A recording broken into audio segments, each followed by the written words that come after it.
there, my warp-whistling, tail-flying, Koopa-stomping friends.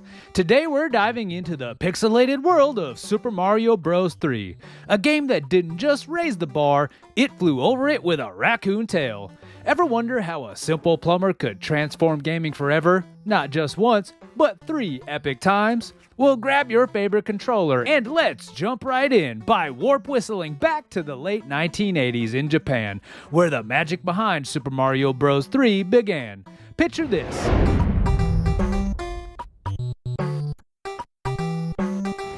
Nintendo was riding high on the success of the original Super Mario Bros. And its sequel, Super Mario Bros. 2, or The Lost Levels in Japan. Enter Shigeru Miyamoto and Takashi Tezuka, the dynamic duo whose creativity would propel Mario into new realms of gaming legends. Shigeru Miyamoto, the visionary behind the original Super Mario Bros., wasn't content with just another sequel. He wanted to push the boundaries of what an 8-bit platformer could be. Alongside him, Takashi Tezuka, the game's director, shared his vision, ensuring that every pixel and every level design pushed the limits of the Nintendo Entertainment System. Development began in earnest in 1986. One of the team's main goals was to create a game that not only was fun, but also varied in its gameplay. They wanted each world to feel unique, offering different challenges and surprises. This ambition led to the creation of new mechanics like the Super Leaf, which transformed Mario into a raccoon Mario, giving him the ability to fly. This was a game changer, as it opened up new ways to explore and interact with the levels. The development process wasn't without its challenges. The team faced the monumental task of squeezing an immense amount of content into the limited memory of the NES cartridge. To overcome this, they utilized a special memory management controller, the MMC3 chip, which allowed for more complex graphics and larger levels than ever before. This technical wizardry was essential in making Super Mario Bros. 3 the expansive adventure it became. Miyamoto and Tezuka were known for their meticulous attention to detail and playful creativity.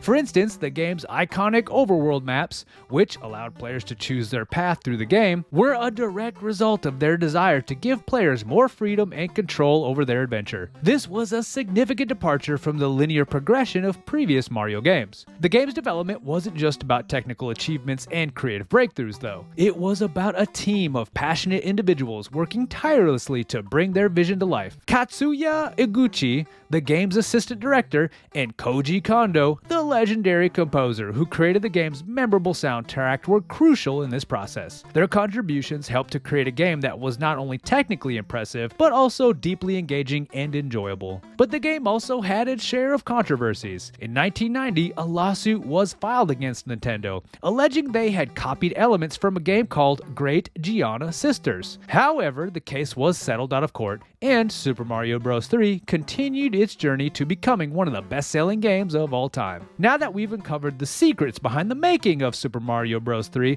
let's dive into the story and characters that make this game an unforgettable adventure. The plot of this game is a classic tale of good versus evil, with a twist of whimsical charm that only Nintendo could deliver. The story begins in the peaceful Mushroom World, a collection of 8 distinct kingdoms, each ruled by a benevolent king. However, peace is shattered when Bowser, the king of the Koopas, and his 7 mischievous children, the Kooplings, invade these kingdoms. The Kooplings, each with their own unique personality and powers, steal the magic wands from the kings and transform them into various creatures. Mario and Luigi, our heroic plumbers, are called upon by Princess Toadstool, who we all know as Princess Peach, to restore the order to the Mushroom World. Their mission is to travel through each of the 8 kingdoms, defeat the Kooplings, and return the magic wand to their rightful owners. The final challenge, of course, is a showdown with Bowser himself in his heavily fortified castle. Each Koopling presents a unique challenge, reflecting their individual characteristics. Let's meet these dastardly siblings. Larry Koopa, the youngest of the Kooplings. Larry rules over Grassland. He might be the baby of the group, but he's no pushover, wielding his wand with surprising skill. Morton Koopa Jr. With his distinctive star-shaped birthmark, Morton is the muscle-bound enforcer of the Kooplings. He takes over Desert Land, using his brute strength to intimidate anyone who dares to oppose him. Wendy O. Koopa, the only female Koopling. Wendy has a penchant for jewelry and all things flashy. She rules over Waterland, using her deadly rings to thwart Mario and Luigi. Iggy Koopa, the mad scientist of the group. Iggy is known for his wild hair and even wilder interventions. His domain is Giant Land, where everything is supersized, including the trouble. Roy Koopa. Sporting cool shades and a tough demeanor, Roy is the brawler of the Kooplings. He takes control of Skyland, making it his personal playground for mischief. Lemmy Koopa. Known for his playful nature and love of circus tricks, Lemmy rules Iceland. His penchant for balancing on a rubber ball makes him both a hilarious and a challenging foe. Ludwig von Koopa, the eldest and most intelligent of the Kooplings. Ludwig is the self-proclaimed leader. He rules Pipeland, using his genius to create complex traps and obstacles for our heroes. As Mario and Luigi journey through these diverse and treacherous lands, they encounter a myriad of enemies and obstacles.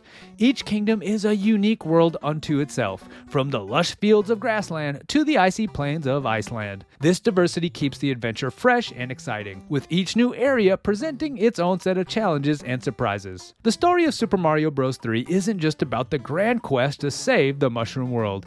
It's all about the smaller moments, the hidden secrets, and the delightful characters that populate these kingdoms. Toad, the loyal attendant of Princess Toadstool, provides helpful tips and power-ups to aid Mario and Luigi on their journey. The Hammer Bros, Boomerang Bros, and other enemies add layer of complexity to the gameplay, each requiring different strategies to defeat. And then there's Bowser, the big bad of the Mario series. Bowser's ultimate goal is to kidnap Princess Toadstool and take over the Mushroom World. His imposing castle, filled with lava pits, thwomps, and fireballs, is the final test of Mario and Luigi's skills and determination.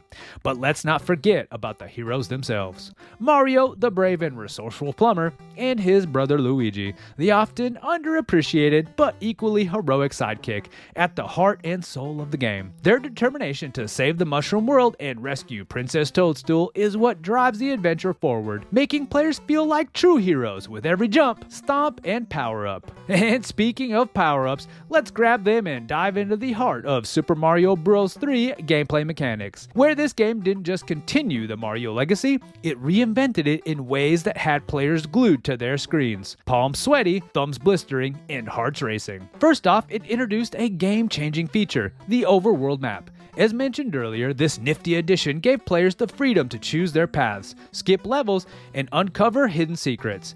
It was like giving you a GPS in a world where getting lost was half the fun. Each of the 8 worlds had its own unique map, full of branching paths, minigames, and the occasional warp whistle. Speaking of which, these handy items let you skip entire worlds. Why walk when you can whistle, am I right? Next, let's talk power-ups. Sure, we had the classic Super Mushroom and Fire Flower, but Super Mario Bros. 3 upped the ante with some new iconic additions. The Super Leaf transformed Mario into Raccoon Mario, granting him the ability to fly and tail whip enemies.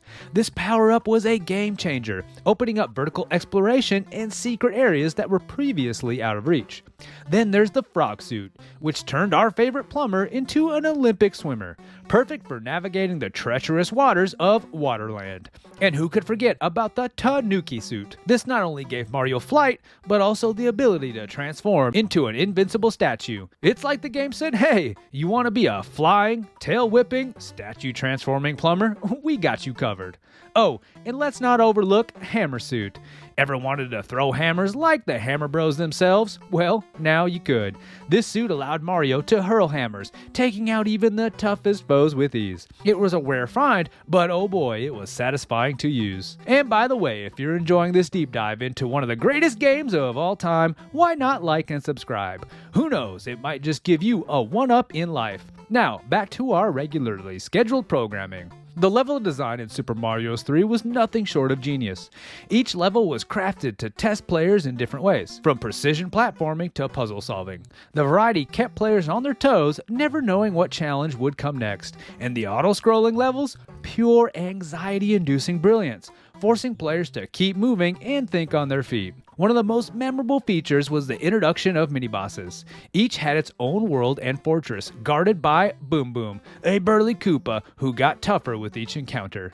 These mid-world challenges added an extra layer of excitement and a sensation of progress, as players felt a real sense of accomplishment with each victory. The game also introduced the concept of item storage. Using the overworld map, players could access a menu to store and use power-ups they had collected along the way. This added a strategic element to the gameplay, as players had to decide the best time to use their precious items. Got a tricky level ahead? Maybe it's time to bust out that P-Wing for unlimited flight. But this game also shined with its multiplayer mode. While still alternating turns like the original game, players could engage in a competitive battle mode. Remember the original Mario Bros. Arcade game? Well, Nintendo brought back that competitive spirit, letting players face off in a head-to-head showdown to steal cards and items from each other. It was the perfect way to settle sibling rivalries, at least until someone threw a controller. Okay, now that we've navigated the ins and outs of the gameplay, let's dive into the massive impact Super Mario Bros. 3 had on the gaming world and beyond. Spoiler alert, it was a game changer in every sense of the word. Super Mario Bros. 3 launched in Japan in October 1988 and in North America in February 1990, and it was an instant hit. But let's talk numbers, because they don't lie. The game sold over 17 million copies worldwide, making it one of the best-selling NES games of all time. In the United States alone, it was a smash hit, topping sales charts and becoming a staple in households across the nation. The game's release was a monumental event, and Nintendo knew how to build the hype. They cleverly used The Wizard, a 1989 movie that was basically a 90-minute commercial for the Super Mario Bros. 3. The film's climax featured a sneak peek of the game, and this marketing move generated unprecedented anticipation and excitement among gamers. Culturally, Super Mario Bros. 3 left an indelible mark. It became a symbol of the late 80s and early 90s gaming culture. Mario himself, already a beloved character, became even more iconic. His image was everywhere, from lunchboxes to Saturday morning cartoons to a line of toys. The game's influence extended beyond the home console, embedding itself into the fabric of pop culture.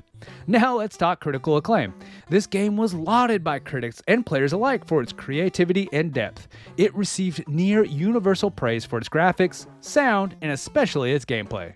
Publications like Nintendo Power, GamePro, and Electronic Gaming Monthly all gave it top marks, solidifying its status as a masterpiece.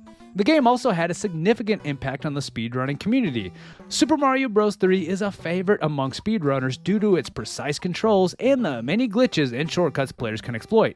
Events like Games Done Quick often featured Super Mario Bros. 3 runs, showcasing the game's enduring appeal and the skill of the community that still obsesses over it. And now it's time to dig into the juicy tidbits, the little-known facts that make this game a treasure trove for gamers and historians alike. One of the most iconic Easter eggs is, as mentioned earlier, the warp whistle, which allows players to skip ahead of the game. This item is a direct homage to a whistle from The Legend of Zelda, another classic Nintendo game. In the Super Mario Bros. 3, the warp whistle can be found in World 1 through 3, behind a white block that Mario can duck behind to become temporarily invisible. There's another in the fortress of World 1, hidden in a secret area accessed by flying up to the ceiling. And speaking of secrets, did you know that the game's developers left a little something for the sharp-eyed players? In World 5, Skyland, the map is designed to resemble the shape of a Koopa Troopa. This kind of playful design is a hallmark of Nintendo's attention to detail and their love for surprising players. Another interesting fact involves the enemy design. Koopalings were initially based on members of the development team. Shigeru Miyamoto later revealed that the Koopalings were named after famous musicians for the American version of the game, adding another layer of personality to these mischievous battles. For example, Ludwig van Koopa is named after Ludwig van Beethoven, reflecting his more sophisticated and somewhat eccentric nature. But Super Mario Bros. 3 is also filled with glitches that speedrunners have exploited to finish the game in record times. One of the most famous is the wrong warp glitch, which allows players to warp to the end credits from early in the game by manipulating the game's memory in a very specific way. These glitches have turned the game into a fascinating subject for speedrunner communities, who continue to find new ways to shave off seconds of their competition times. And there you have it, folks, Super Mario Bros. 3, a game so packed with innovation, charm, and sheer fun that it practically redefined what it meant to be a platformer.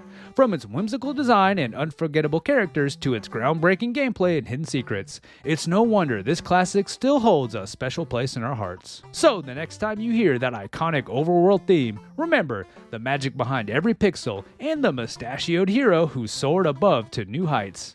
Now, if you'll excuse me, I need to find my own warp whistle. Netflix isn't going to binge itself. If you enjoyed jumping on the platforms of Super Mario Bros. 3, click this video here to see more from the Retro Reload. And as always, thank you for watching.